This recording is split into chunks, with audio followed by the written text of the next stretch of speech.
नमस्कार, जय हिंद दोस्तों। स्वागत है आपका अपने YouTube channel important MCQ by Sandeep में। दोस्तों, DLED 4th सेमेस्टर की तैयारी के क्रम में आज हम शांति शिक्षा एवं सतत विकास का फुल कोर्स लेकर आए। आपके अंतिम समय में फुल कोर्स का रिवीजन हम इस वीडियो के माध्यम से कराएंगे।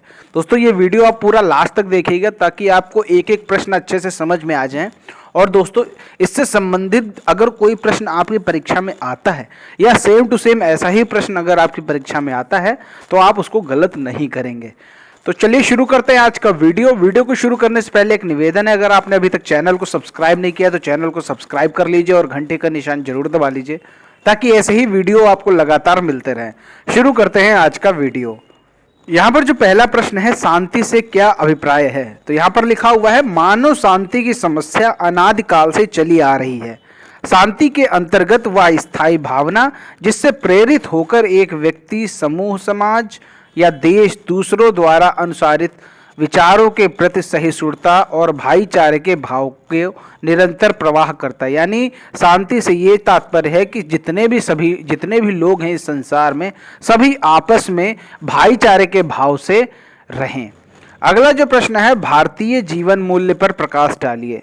भगवत गीता में व्यक्तित्व के विकास के लिए 26 सद्गुण बताए गए हैं जो निम्न हैं: आशय, सत्व, संशुद्धि, दान, यज्ञ, स्वाध्याय, तप, अहिंसा, सत्य, अक्रोध, त्याग, शांति, सभी प्राणियों पर दया, क्षमा, अहंकार शून्यता, घृणा से दूर रहना इत्यादि। तो ये व्यक्तित्व विकास के लिए 26 सद्गुण हैं। अगला प्रश्न है, सर्वोदयी कार्यक्रम पर टिप्पणी लिखिए। सर्वोदय समाज में सभी सुखी होते हैं।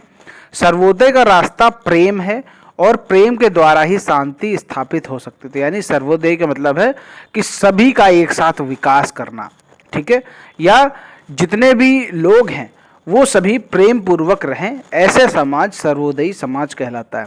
अगला प्रश्न है, व्यक्तित्व विकास की अवस्थाएं लिखो। तो व्यक्तित्व विकास की अवस्थाएं हैं: जन्म से पूर्व की अवस्था, शैशवावस्था, बाल्यावस्था, किशोरावस्था। व्यक्तित्व क्या है?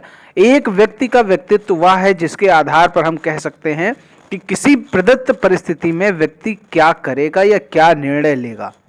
अगला प्रश्न है, व्यक्तित्व के निर्धारक तत्व क्या है?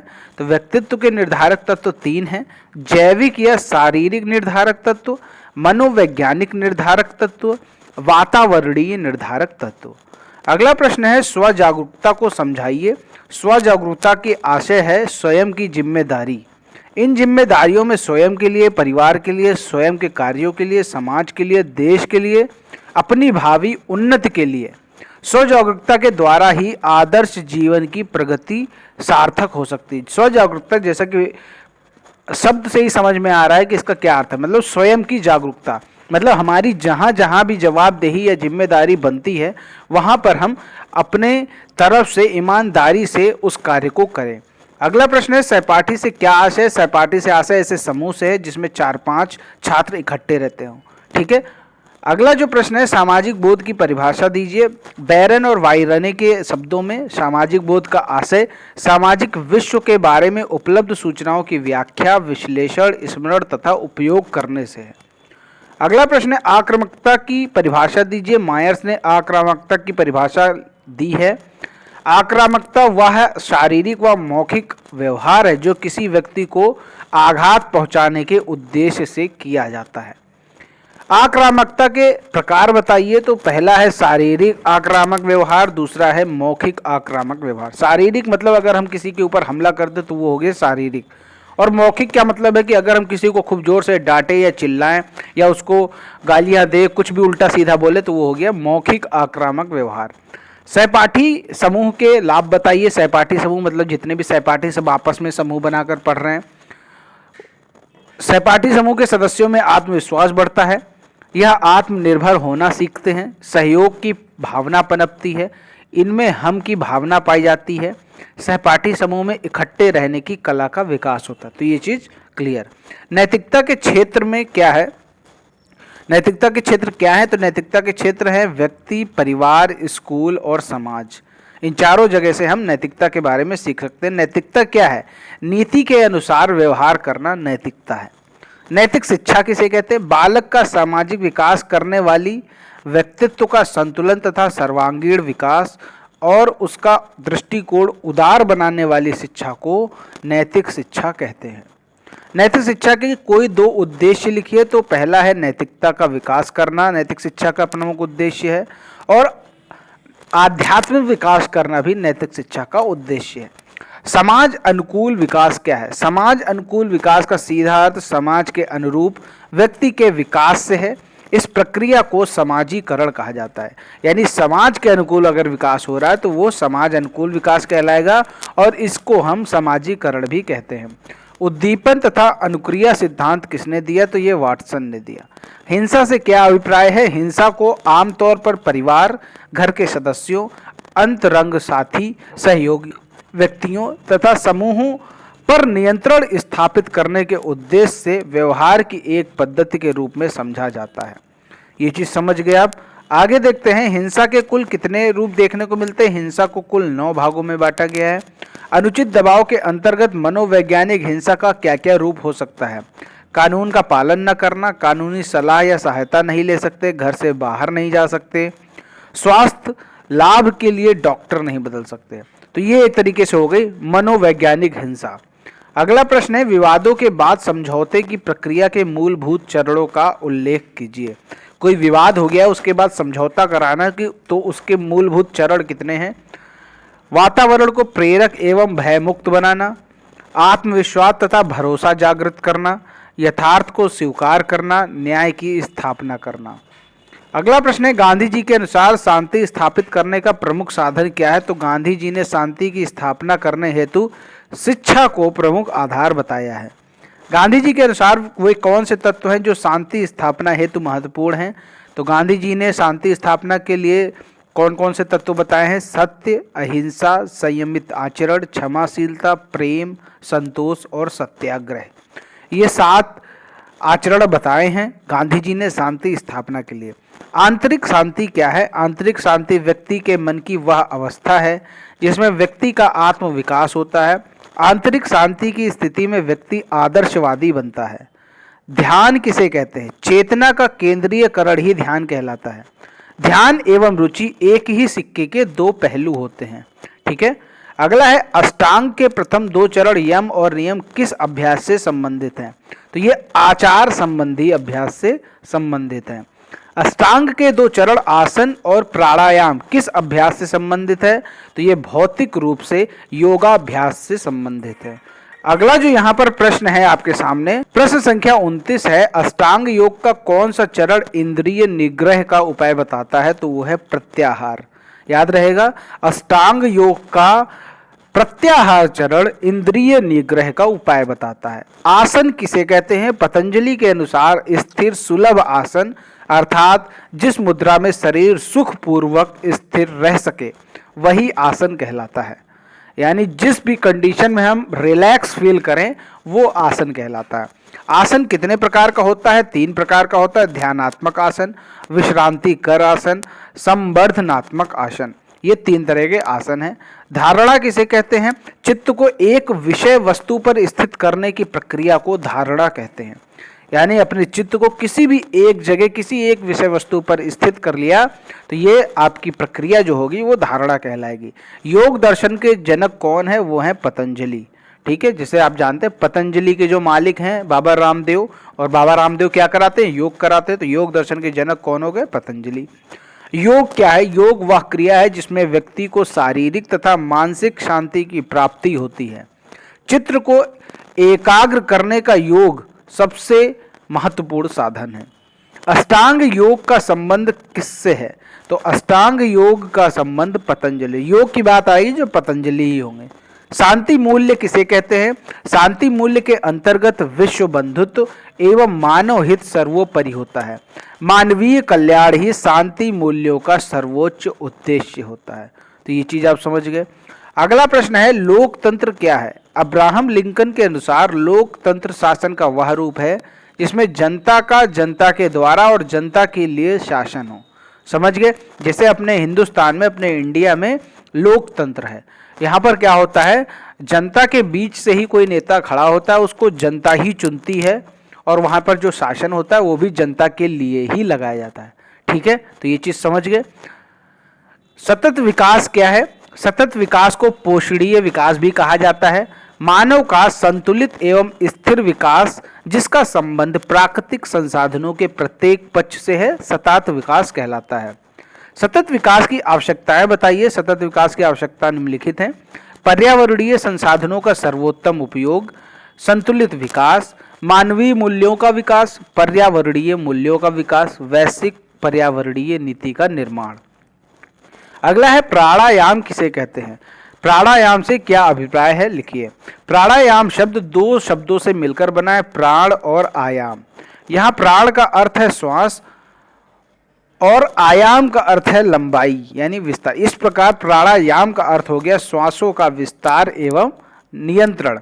उपनिषदों में प्राणायाम को नाड़ी शुद्धि के उपाय के रूप में स्वीकार किया गया है। अगला प्रश्न है प्रत्याहार किसे कहते हैं। प्रत्याहार पतंजलि के अष्टांग योग में अंतरंग और बहिरंग अवस्थाओं में सेतु की भांति है, यानी अतरंग जो है और जो बहिरंग अवस्थाएं हैं उनमें सेतु का काम करता है। शांति शिक्षा में मूल्य का क्या तात्पर्य है। मूल्य का तात्पर्य उन लक्ष्यों, विश्वासों, विचारों एवं सूक्ष्म तत्वों से हैं जो जीवन को सार्थक बनाने में सहयोग देते हैं। शांति शिक्षा में मूल्यों का विशेष महत्व होता है। अगला प्रश्न है योग सूत्र में 8 अंग कौन कौन से हैं। तो योग सूत्र में यम, नियम, आसन, प्राणायाम, प्रत्याहार, धारणा, ज्ञान, समाधि, ये वही हैं जिनको हम लोग अष्टांग कहते हैं। ठीक है, योग के अष्टांग यानी 8 अंग। भारत में राष्ट्रीय मानवाधिकार आयोग का गठन कब और किस उद्देश्य से हुआ। तो भारत सरकार ने राष्ट्रीय मानवाधिकार का गठन 12 अक्टूबर 1993 को किया था। इसका उद्देश्य भारतीय नागरिकों को न्याय, स्वतंत्रता, समानता, बंधुत्व, राष्ट्रीय एकता तथा अखंडता आदि मानवाधिकारों पर बल देना था। ठीक है, राष्ट्रीय मानवाधिकार आयोग का जो उद्देश्य होता है वो प्रत्येक व्यक्ति के अधिकारों की रक्षा करना। अगला यहाँ पर जो प्रश्न है मीडिया के अंतर्गत कौन कौन से संचार साधनों को सम्मिलित किया जाता है। तो मीडिया से आशय संचार के ऐसे माध्यम से है जिसके द्वारा समाचार, मनोरंजन, शिक्षा, विभिन्न आंकड़ों अथवा विज्ञापनों का प्रसारण किया जाता है। इसके अंतर्गत समाचार पत्र, पत्रिकाएं, टेलीविजन, टेलीफोन, फैक्स एवं इंटरनेट आदि संचार माध्यमों को मुख्यतः सम्मिलित किया जाता है। तो ये सब क्या है, ये सब संचार के साधन हैं। अगला यहाँ पर प्रश्न है विद्यालयी पाठ्यक्रम में शांति शिक्षा क्यों आवश्यक है। पाठ्यक्रम में शांति शिक्षा की आवश्यकता का कारण बालक में शांति से संबंधित अंतर्निहित गुणों एवं शक्तियों को उसके कार्य, व्यवहार अथवा आचरण में लाना है, जिससे वह दूसरों के साथ शांतिपूर्वक ढंग से रहने, शांति मूल्यों का पोषण करने में समर्थ होगा। अगला प्रश्न है आपके मतानुसार शांति के प्रमुख घटक कौन कौन से हैं। तो शांति के प्रमुख घटक हैं अहिंसा, सत्याचरण, समानता, सहनशीलता, अनुकंपा, दयालुता, मित्रता, उदारता, खुलापन, आपसी समझ एवं बातचीत, सभी से प्रेम एवं प्रेम पूर्वक व्यवहार, पूर्वाग्रह से स्वतंत्रता, वैश्विक भाईचारे का दृष्टिकोण। तो ये हैं शांति के प्रमुख घटक, यानी शांति किन किन चीज़ों से आ सकती है या शांति के आने के बाद क्या क्या चीज़ें हो सकती हैं। तो ये चीज़ें हैं यहाँ पर। अहिंसा मूलक समाज की विशेषता लिखिए। अहिंसा मूलक समाज की विशेषता उसके सदस्यों के व्यक्तिगत तथा सामाजिक जीवन से प्रकट होती है। ऐसे समाज में अहिंसा, सत्याग्रह, संयमित आचरण, क्षमाशीलता, प्रेम व सहानुभूति, संतोष, विवादों का शांतिपूर्ण समाधान, हिंसा एवं उपद्रव का अभाव आदि का महत्व होता है। यानी अहिंसा मूलक समाज ऐसा समाज होता है जहाँ पर पूरी तरह से शांति होती है, वहाँ पर किसी भी प्रकार की हिंसा नहीं होती, मारपीट नहीं होती, गाली गलौज नहीं होता। ऐसे समाज को हम लोग अहिंसा मूलक समाज कहते हैं। उन कारणों को बताइए जो किशोरावस्था में हिंसा के रूप में प्रकट होते हैं। तो किशोरावस्था में शारीरिक, मानसिक, संवेगात्मक विकास अधिकतम रूप से होते हैं। इसके फलस्वरूप किशोर में प्रतिष्ठा, स्वतंत्रता, काम संबंधी जीवन दर्शन आदि की आवश्यकताएं प्रबल हो जाती हैं। असंतोषजनक पारिवारिक संबंध, विद्यालयी कार्यों में पिछड़ापन, साथी संबंधों का अनुचित होना, संचार माध्यमों का अनुचित प्रभाव आदि किशोर की आवश्यकताओं को पूर्ण करने में बाधक होते हैं। इससे किशोरों में हिंसात्मक व्यवहार दिखाई देता है। तो ये सब कारण हैं जो किशोरावस्था में हिंसा के रूप में प्रकट होते हैं। साइबर बुलिंग का क्या अर्थ है? साइबर बुलिंग से आप क्या समझते हैं? साइबर बुलिंग का अर्थ है किसी बच्चे अथवा वयस्क को किसी अन्य बच्चे या वयस्क द्वारा इंटरनेट या मोबाइल का प्रयोग कर प्रताड़ित या मानसिक रूप से परेशान किया जाना। इसका बाल मस्तिष्क पर गहरा प्रभाव पड़ता है तथा यह उन्हें नकारात्मक बना देता है। तो ये हो गया साइबर बुलिंग, यानी इंटरनेट के माध्यम से आप किसी भी व्यक्ति को कुछ भी उल्टा सीधा बोलते हैं या गाली गलौज करते हैं जिससे दूसरे व्यक्ति के ऊपर अनुचित प्रभाव पड़ता है, तो इसे साइबर बुलिंग कहा जाता है। अगर इसका मेन एग्जाम्पल अगर आप लोग देखना चाहें तो अभी आपने कुछ दिन पहले एक मैटर सुना होगा कैरी मिनाटी वाला, वहाँ पर यूट्यूब वर्सेस टिकटॉक जो था वो एक तरह से साइबर बुलिंग का एग्जाम्पल था, इसीलिए यूट्यूब ने कैरी मिनाटी का वो विवादित वीडियो हटा दिया था। तो वो साइबर बुलिंग का बेस्ट एग्जाम्पल था, उसमें ढेर सारी गालियां दी गई थी जिसे यूट्यूब ने साइबर बुलिंग के अंतर्गत एक्शन लेते हुए उस वीडियो को हटा दिया था। अगला प्रश्न है अष्टांग योग किसे कहते हैं? अष्टांग योग योग सूत्र में बनाए गए 8 योग अंग हैं योग के। यम, नियम, आसन, प्राणायाम, प्रत्याहार, धारणा, ध्यान, समाधि।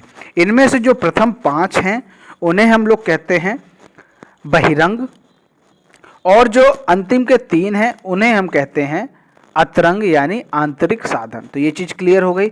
ये जो शुरू के 5 हैं इन्हें हम कहते हैं बहिरंग, और जो लास्ट के 3 हैं इन्हें हम कहते हैं अंतरंग।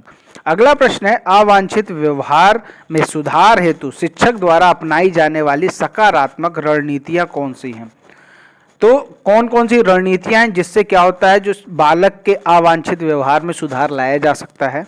कक्षा में छात्र का ध्यानपूर्वक निरीक्षण करें, उसके व्यवहार को देखें, उनका विश्लेषण करें और कारणों का पता लगाने की चेष्टा करें। अगर छात्र कुछ गलत कर रहा है तो उसके कारणों का पता लगाने का प्रयास करें। अगला है छात्रों को समझाएं कि वे कक्षा एवं विद्यालय के लिए महत्वपूर्ण है, उनमें वह क्षमता है कि वे सफल हो सकेंगे। ठीक है, छात्रों में एक तरीके से मोटिवेशन जगाना है कि जो आपकी कक्षा है, विद्यालय, ये मोस्ट इम्पॉर्टेंट है और आप में वह क्षमता है कि आप सफल हो जाएंगे। कक्षा में बातचीत करने वाले छात्रों को अलग अलग बिठाएं या फिर ध्यान दें उन पर। ठीक है, जो ज़्यादा बात करते छात्र उनको अलग अलग बिठा दें या फिर उन पर लगातार ध्यान बनाए रखें जिससे वो अलर्ट रहे कि जो टीचर है वो आप पर नज़र रखे हुए आपको बात नहीं करनी है। कक्षा में अवांछित व्यवहार को हतोत्साहित करें, यानी जितने भी अवांछित व्यवहार हैं उनको हतोत्साहित करें, मतलब उन पर डांट लगाएं, बच्चों को उनको ना करने के लिए प्रेरित करें। छात्रों को यह भी बताएं कि आपसे उनकी क्या अपेक्षा है। कक्षा में उचित व्यवहार का पालन करने के लिए विचार विमर्श करें, इसके लिए समय दें, यानी बालकों से आप लगातार बात भी करें। राष्ट्रीय एकता के मार्ग में आने वाली प्रमुख बाधाएं कौन सी, यानी राष्ट्रीय एकता के मार्ग में कौन सी बाधाएं हैं? तो यहाँ पर कौन कौन सी प्रमुख बाधाएं हैं? जातिवाद, प्रांतीयता, सांप्रदायिकता, भाषावाद, राजनैतिक दल, भारतीय नागरिकों में विधिक धर्मों में विश्वास की कमी, अनुपयुक्त शिक्षा की समस्या, अच्छे नेतृत्व की समस्या, आर्थिक असमानता की समस्या, निरक्षरता का निम्न स्तर। तो ये हैं, इतने सारे कारण हैं, इतनी सारी बाधाएं हैं राष्ट्रीय एकता में। वर्तमान समय में शांति शिक्षा की आवश्यकता क्यों है? तो वर्तमान समय में शांति शिक्षा की आवश्यकता निम्नलिखित कारणों से है। सामाजिक गुणों के विकास हेतु हमें शांति शिक्षा की आवश्यकता है। नैतिक गुणों के विकास करने हेतु हमें शांति शिक्षा की आवश्यकता है। आदर्शवादी मूल्यों के विकास हेतु शांति शिक्षा की आवश्यकता है और प्रकृति से प्रेम करने हेतु शांति शिक्षा की आवश्यकता है। तो ये 4 प्रमुख कारण दिए गए हैं जहाँ पर शांति शिक्षा की आवश्यकता है। शांति के लिए शिक्षा की प्रमुख बाधाएं क्या? अब शांति यहाँ पर कहीं क्रिएट करने, तो वहाँ पर शिक्षा की प्रमुख बाधाएं क्या है?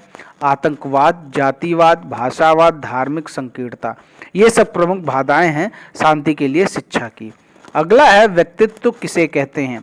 व्यक्तित्व किसी व्यक्ति के बाह्य और आंतरिक गुणों की व्याख्या करता है। रैक्स के अनुसार व्यक्तित्व समाज द्वारा मान्य तथा अमान्य गुणों का संगठन है। और वुडवर्थ कहते हैं व्यक्तित्व के व्यवहार का समूचा सार ही उसका व्यक्तित्व होता है। तो यहाँ पर देखिए 2 परिभाषा भी दे रखी हैं, अगर कभी सीधा पूछ ले कि व्यक्तित्व के व्यवहार का समूचा सार ही उसका व्यक्तित्व होता है, ये किसने कहा? तो ये वुडवर्थ ने कहा। तो दोनों डेफिनेशन को भी याद कर लीजिए। और व्यक्तित्व की जो सामान्य परिभाषा होती है, व्यक्तित्व किसी व्यक्ति के बाह्य तथा आंतरिक गुणों की व्याख्या करता है। व्यक्तित्व के 5 प्रमुख गुण कौन कौन से हैं? अनुभव के प्रति खुलापन, चैतन्यता, बहिर्मुखता, सहमति जन्यता, स्नायु विकृति। देखिए ये मोस्ट इंपॉर्टेंट है। ये देखिए 2017 2018 में पूछा जा चुका है, 2019 में नहीं पूछा गया था, इसलिए ये पूरी उम्मीद है कि अब ये 2020 में पूछा जाएगा।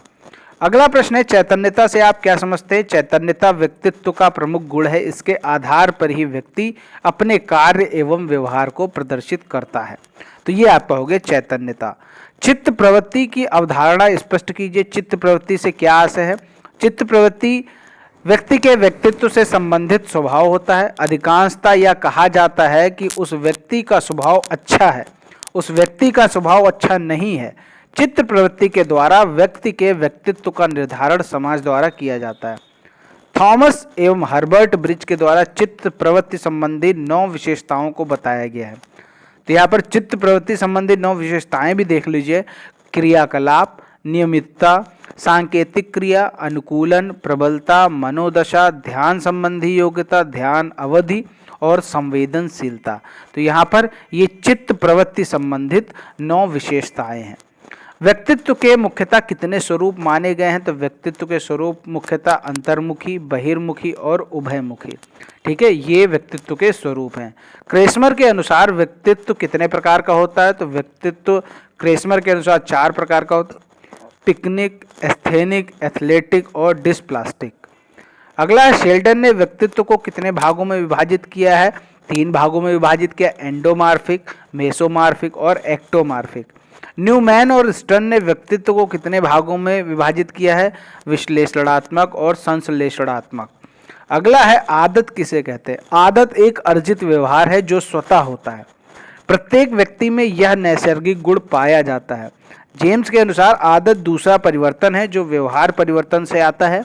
अधिगम की प्रक्रिया से यह परिवर्तन होता है। इसका मतलब यह है कि जो कुछ भी हम काफी टाइम तक करते रहते हैं तो वो एक तरीके से आदत कहलाती है। ठीक है, ये एक अर्जित व्यवहार है।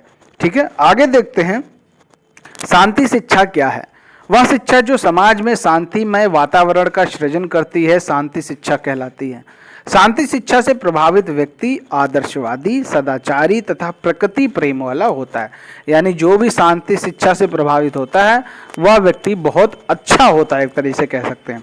हिंसा का प्रभाव बताइए, हिंसा का क्या प्रभाव होता है? अगर किसी व्यक्ति पर हिंसा की जाए तो उसका क्या प्रभाव पड़ता है? उसके अंदर मानसिक अशांति आ जाती है, सामाजिक असंतुलन हो जाता है, धन की हानि होती है, विनाश का वातावरण होता है, जीवन का विनाश होता है। कभी कभी तो इतनी ज़्यादा हिंसा हो जाती है कि मृत्यु तक हो जाती है, तो वहाँ पर क्या हो जाता है? जीवन का विनाश हो जाता है। हिंसा के कौन कौन से प्रकार हैं, नामांकित कीजिए। तो हिंसा जो है आप देख सकते हैं, मौखिक हिंसा होती है, जैसा कि मैंने बताया अभी कि जैसे किसी को गाली गलौज करना, किसी को उल्टा सीधा बोलना, तो वो सब हो गई मौखिक हिंसा। कोई हो गई मनोवैज्ञानिक हिंसा, जैसे मान लीजिए कि किसी को जबरदस्ती कहीं पर कैद कर दिया गया है, उसको निकलने नहीं दिया जा रहा है, या फिर कह दे कि अगर आपको बस यहीं बैठे रहना, यहाँ से उठकर नहीं जाना है। तो ये क्या है? ये मनोवैज्ञानिक हिस्सा है, किसी तरह उसके मेंटल पर प्रभाव डाला जा रहा है। शारीरिक हिंसा, जैसे किसी के साथ मारपीट करना, ठीक है, किसी को मारपीट कर उसकी हत्या कर देना, ये सब क्या है? ये सब शारीरिक हिंसा है। ढांचागत, और जो 5वां है लोकप्रिय संस्कृति में अश्लीलता, मतलब किसी को उल्टे सीधे गंदे मैसेज, गंदे वीडियोस ये सब भेजना या किसी को जबरदस्ती दिखाना, ये सब क्या है? ये सब अश्लीलता के अंतर्गत आता है। अगला है, हिंसा के मोर्चे क्या क्या होते हैं? तो हिंसा के मोर्चे आपके सामने हैं, जाति, लिंग, भेदभाव, भ्रष्टाचार, सांप्रदायिकता, विज्ञापन, निर्धनता। तो इनके आधार पर हिंसा हो सकती है। तनाव किसे कहते हैं? तनाव व्यक्ति की वह मनोदशा है जिसमें व्यक्ति का व्यवहार असामान्य होता है। तनाव की स्थिति में व्यक्ति सही गलत का सही ढंग से आकलन नहीं कर पाता। गेट्स के अनुसार तनाव किसे कहते हैं? गेट्स के अनुसार तनाव असंतुलन की दशा है जो प्राणी को अपनी उत्तेजित दशा को अंत करने के लिए कोई कार्य प्रेरित करने को करती है। तनाव प्रबंधन क्या है? वह प्रबंधन जिसके द्वारा व्यक्ति को असामान्य मानसिक स्थिति से सामान्य मानसिक स्थिति में लाया जाता है, तनाव प्रबंधन कहलाता है। तनाव की स्थिति में यदि कोई बालक है तो उसे तनाव प्रबंधन के लिए खेल से जोड़ दिया जाए तो बालक का तनाव समाप्त हो जाता है। खेल तनाव प्रबंधन में महत्वपूर्ण भूमिका निभाता। तो ये चीज समझ गए तनाव प्रबंधन क्या है कि मतलब अगर कोई व्यक्ति तनाव में है तो उसे उस तनाव से बाहर लाना तनाव प्रबंधन का मुख्यतः कार्य होता है। अगर कोई बालक है, अगर वो तनाव में है तो उसको खेलने को दे दिया जाए तो वो जो बालक होता है वो तनाव से बाहर आ जाता है। स्व जागरूकता किसे कहते हैं? स्व जागरूकता वह गुण है जो जन्मजात न होकर वातावरण से अर्जित किया जाता है। बच्चों के सर्वांगीण विकास के लिए स्व जागरूकता अत्यंत आवश्यक होती है। स्व जागरूकता के द्वारा ही बालक स्त्री पुरुष की आवाज में विभेद करता है। सामाजिक बोध क्या होता है? सामाजिक बोध का संबंध बालकों के मस्तिष्क से होता है। यदि कोई बालक समाज के विभिन्न पहलुओं को समझकर समाज के लोगों को अपनी बातों तथा विचारों से प्रभावित करता है तो यह माना जाता है कि बालक में सामाजिक बोध प्रबल है। सामाजिक बोध के अंतर्गत बालकों में नेतृत्व की एकता, निर्णयन की योग्यता, सार्थक अवलोकन तथा गत्यात्मक कुशलता आदि गुण आते हैं। अगला प्रश्न है चरित्र किसे कहते हैं? चरित्र व्यक्ति की वह मानसिक गुण है जो उसके सामाजिक व्यवहार को निर्धारित करता है। चरित्र व्यक्ति के व्यक्तित्व का प्रमुख गुण है। मोस्ट इंपॉर्टेंट लाइन है, चरित्र जो होता है वो व्यक्ति के व्यक्तित्व का प्रमुख गुण है। बीएन झा के अनुसार चरित्र व्यक्ति की मानसिक तत्व है। चरित्र व्यक्ति का वह मानसिक तत्व है जो उसके सामाजिक व्यवहार को निर्धारित करता है। यह एक मानसिक संरचना है जो उसकी सभी क्रियाओं के मूल में विद्यमान रहती है। तो ये चीज समझ गए आप। अगला है अच्छे चरित्र के गुण बताइए। मोस्ट इंपॉर्टेंट क्वेश्चन है, आने की पूरी संभावना है। तो अच्छे चरित्र के गुण है आत्म अनुशासन, दृढ़ निश्चय, विश्वसनीयता, कर्तव्य निष्ठा और विवेकशील। तो ये हो गया आपके अच्छे चरित्र के गुण। अगला प्रश्न है नैतिकता का अर्थ बताइए। तो नैतिकता का अर्थ है, नैतिकता को अंग्रेजी में मोरालिटी कहते हैं। नैतिकता वह गुण है जिसमें समाज के प्रत्येक व्यक्ति का हित होता है क्योंकि वह समाज में व्यवस्था बनाए रखती है। ठीक है, तो ये हो गई आपकी नैतिकता। अगला प्रश्न है हिंसा किसे कहते हैं? हिंसा एक विनाशकारी प्रक्रिया है जो प्रत्येक स्तर पर नकारात्मक प्रभाव छोड़ती है। तो ये आपकी हो गई हिंसा। भारतीय दर्शन के अनुसार मन, वचन और कर्म से जीव मात्र को कष्ट देना ही हिंसा है। अगर किसी भी जीव को आप कष्ट दे रहे हैं किसी भी प्रकार से, चाहे वो मन से दे रहे हो, चाहे वचन से दे रहे हो, चाहे कर्म से दे रहे हो, तो वो हिंसा कहलाती है। अगला यहाँ पर जो प्रश्न है, धारणा, ध्यान तथा समाधि पूर्ण रूप से कौन सी साधनाएं हैं? तो ये मानसिक और आध्यात्मिक साधनाएं। बहिरंग योग क्या होते हैं? जो शुरू के प्रथम 5 अंग हैं, योग के जो प्रथम 5 अंग हैं उन्हें बहिरंग योग कहते हैं। वो है यम, नियम, आसन, प्राणायाम और प्रत्याहार। अंतरंग योग क्या है?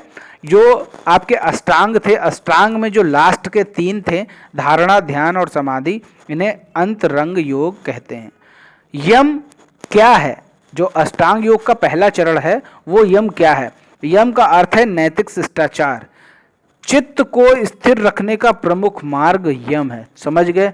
चित्त को अगर स्थिर रखना है तो उसका प्रमुख मार्ग यम है। यम कितने प्रकार का होता है? तो यम 5 प्रकार का होता है। अहिंसा, सत्य, अस्तेय, ब्रह्मचर्य, अप्रमेय। ठीक है, ये हैं आपके 5 यम। अगला है समाधि किसे कहते हैं? समाधि अष्टांग योग का अंतिम चरण है या ध्यानाभ्यास करते समय की अवस्था। देखिए, जो पहला है यम उसको याद जरूर रखिए और जो अंतिम है वो है समाधि, इसको जरूर याद रखिए। चरित्र का निर्माण करने वाले किन्हीं 2 कारकों का उल्लेख कीजिए। तो चरित्र का निर्माण करने वाले 2 कारक हैं जीवन शक्ति और संवेदनशीलता। तनाव कम करने के किन्हीं 2 अप्रत्यक्ष विधियों का उल्लेख कीजिए। तो तनाव कम करने की 2 अप्रत्यक्ष विधियां हैं, मूवमेंट और श्वसन क्रिया। समझ गए? अगला है मानवाधिकार शिक्षा के कोई 2 उद्देश्य लिखिए। तो मानवाधिकार शिक्षा अगर आप ले रहे हैं तो उसके उद्देश्य क्या होते हैं? विश्व बंधुत्व की भावना जागृत करना और समानता की भावना जगाना।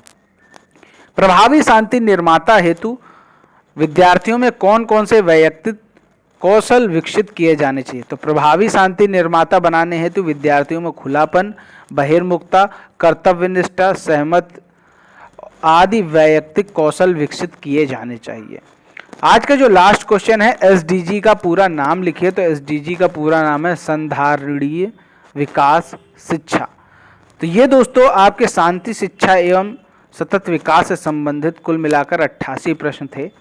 ये जो प्रश्न है मोस्ट इम्पॉर्टेंट है। अगर आपने इन प्रश्नों को अच्छे से समझ लिया, इन प्रश्नों को अच्छे से पढ़ लिया, तो ये मान के चलिए कि आपके 90% क्वेश्चन तो बिल्कुल सही होने हैं, कोई उनको रोक नहीं सकता, क्योंकि इन्हीं में से कोई ना कोई क्वेश्चन आने हैं और इन्हीं से संबंधित कोई ना कोई क्वेश्चन आने।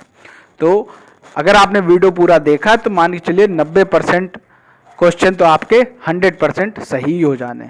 चलिए दोस्तों, मिलते हैं अगले वीडियो में। वीडियो अगर पसंद आया हो तो वीडियो को लाइक करें, शेयर करें। चैनल को सब्सक्राइब नहीं किया तो चैनल को सब्सक्राइब करके घंटी का निशान जरूर दबाएं, ताकि ऐसे ही वीडियो आपको लगातार मिलते रहें।